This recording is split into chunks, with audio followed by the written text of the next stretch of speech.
He has a lot of entertainment value for the Chinese audience. They felt that, well, finally, there's an American president who is bold, who speaks a language that the average Chinese people can understand.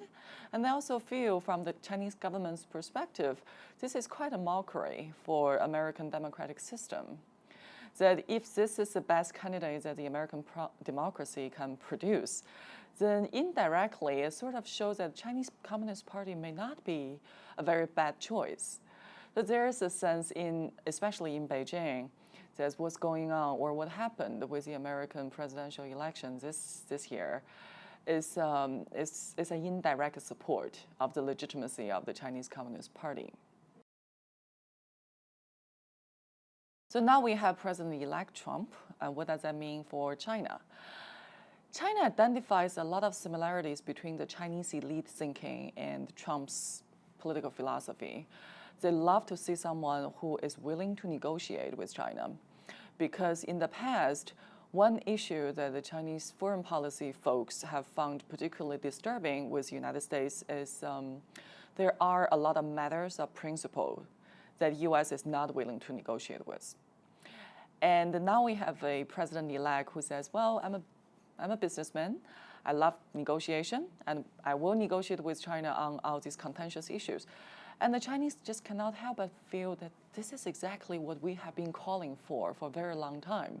And we are Chinese, we're transactional, we love dealings under the table or on the table. We love making deals. And if you are the person who is now leading America and you are someone that we can make deals with, all the good news.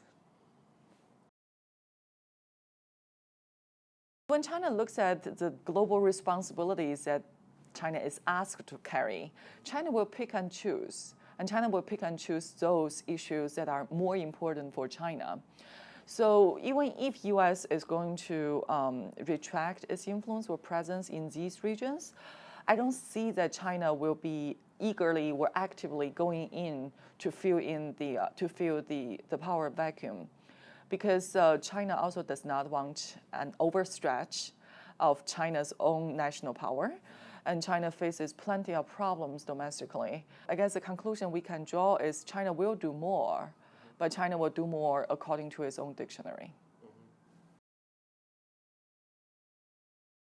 There are some interesting similarities because while China has had this reform and opening up policy since 1979, and there are winners and there are losers, and there are a lot of losers. And the income inequality in the Chinese society has become larger and larger as the reform progresses. So that's similar to the U.S. situation. Then there are losers in the globalization, that the benefit of the trade or the free trade that U.S. has with the rest of the world does not benefit everyone equally. So that problem certainly exists in China. But then if you look at the Chinese political culture, which is also very different from the American political culture, the Chinese history or the Chinese tradition is that the best form of government is a benevolent, wise leader who can both control the country, control the society, but also take the country and take the society in the right direction.